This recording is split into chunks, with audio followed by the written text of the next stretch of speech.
What's going on, everyone? Welcome to a Tuesday edition of On Cue. Rich Quinones is here as we've got a ton of NFL news and notes to get into. And no surprise, the veteran center of the Philadelphia Eagles, Jason Kelce, calls it a day after 13 years, couple Pro Bowls, All Pro, and a Super Bowl win. And he'll, I guess you can say, chug a couple beers on the way off to the sunset. But the impact he left on football, the Philadelphia fan base, and the Philadelphia Eagles. A little perspective. Lloyd Vance, our NFL insider, host of Lloyd Vance's Insider Football 1029 The Game, part of the Broad Street South Network, kind enough to join us on our first portion of the show today. We'll also get into what's going on in New York with Daniel Jones and Saquon Barkley, and also big news coming down in the NFL with the Denver Broncos and Russell Wilson getting set to cut ties. But with that being said, initial thoughts, Lloyd, on Kelce calling it a day. Really brilliant and, I guess you can say not underrated career, but exceeded the expectations.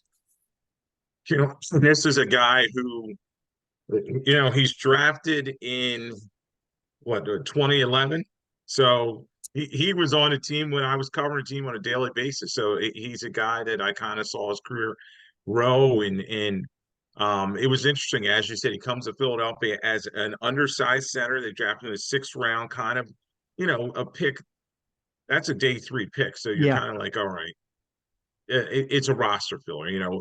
They had Jamal Jackson there and some other guys, and he went in there and competed. And he was undersized and a little underachieving early on in his career, but as he went on, he built himself into the consummate team leader. In terms of that offensive line, really gelled with guys like Lane Johnson and some of the younger guys that they brought in and showed them the ropes. And then obviously his career ascended when he got Jeff Stoutland, the great Yep. offensive line coach that's there, hand in glove together. And six-time All-Pro, seven-time Pro Bowler, and as you talked about, the 2017 Super Bowl win that will cement his legacy with all the Philadelphia fans in terms of that speech and just the embodiment of the player that they love in the Philadelphia region. So everybody's very excited. And a little sad yesterday in the Philadelphia area as one of their greatest Warriors guys that they loved retired. Yeah, a couple of bullet points. He mentioned Statland, mentioned he played his best football of his career once he met his wife, emotional with his brother Travis and family in attendance. The mainstay, gave credit to Foles having the Stones and Doug for the Philly special and that ridiculous run to the Super Bowl in which they won and beat the Pats.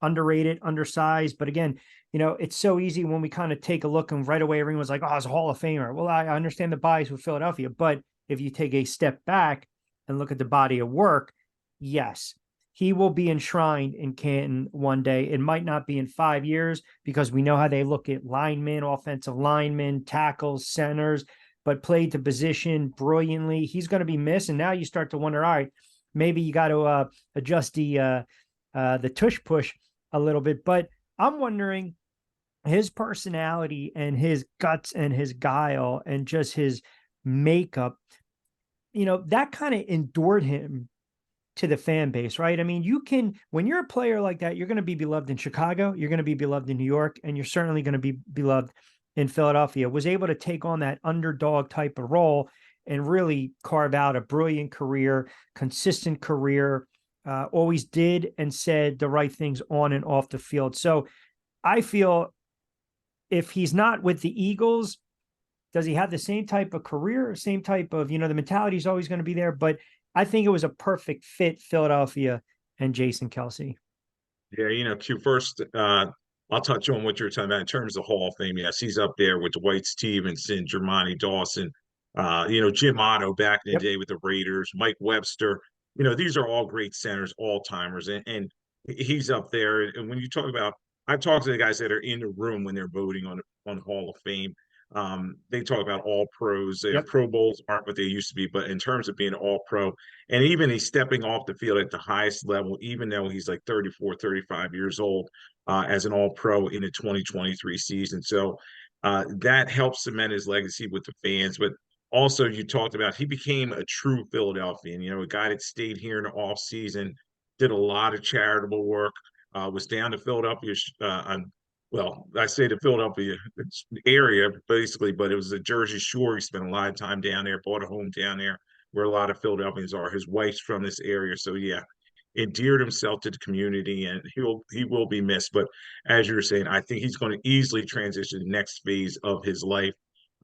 He and his brother, that podcast is hotter than Yep. anything out there, and I wouldn't be surprised if you see him on NFL Today or one of these other pregame shows out there.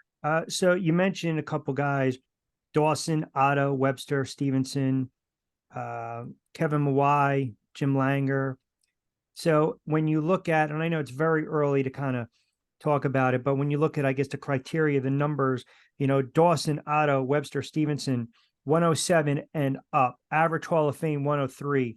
Mawai, Langer, Kelce right now sitting at 78.53. I think obviously as your legacy enhances after you retire, stories become better when you tell them 5 years in a row, 10 years in a row, 15 years in a row. I think with him, it helps him over the next couple of years, because then you can really see the impact he had on that position and the success that it was tied in with the Philadelphia Eagles. So I expect that number, based on the criteria that the Hall's looking at, to go up. Yeah, I definitely agree with you, Q. And one of the big things is he had 156 consecutive game Yep.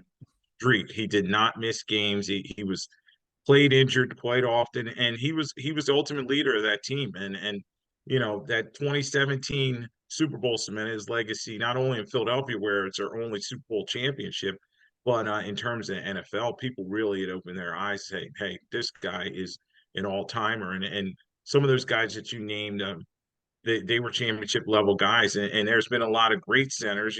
Hall are very good. Guys like Ray Donaldson with the old Colts teams and the Cowboys. He's not in the Hall of Fame, but he does Jeff not. Bostic, You know, Bart Oates. yeah, yeah, and those guys are great, but they don't.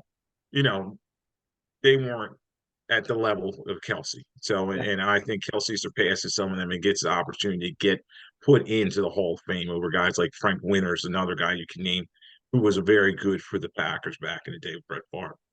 When you look at his, I guess you can say, the impact on the franchise, and there are great players that have come through Philadelphia sports that have never won, titles with the team. I mean, Reggie White went to the Packers. Obviously, God told him to. Allen Iverson, Randall Cunningham, Charles Barkley, right? I mean, when you look at Kelce, he was able to not only play at a high level, consistent level, always be the availability and the accessibility, but then to win a championship, the team's first and thus far lone Super Bowl win. I mean, where do you put him when we start to talk about the rankings of all-time great Philadelphia sports athletes? Or we can even take it a step further and say, all-time beloved Philadelphia sports athletes. I mean, listen, as a New York, as a Giant fan, his parade speech and his retirement speech. I mean, it was the parade speech, I'm watching it getting fired up when they won the Super Bowl, and then the retirement speech, I'm getting choked up. I mean, knew exactly what to say, how to drive home the points, but his legacy as far as an all-time great. I mean, where do you kind of rank him? Tough one, Q. But you got to put him up there with Bobby Clark and as you said, Allen Iverson, and in terms of the Philadelphia Eagles, Harold Carmichael and Ron Jaworski and those generation of Eagles. People are always be beloved. Their numbers retired.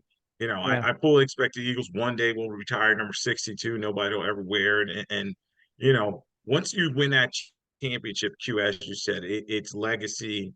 As the Flyers, Fred Shearer once said, we win tonight, we walk together forever. Yeah. And Good point. that's what it's all about. And to the Philadelphia fans, I have friends and family, they're diehard Lee Green Eagles guys. They were all crying yesterday, posted on Facebook, this was their guy.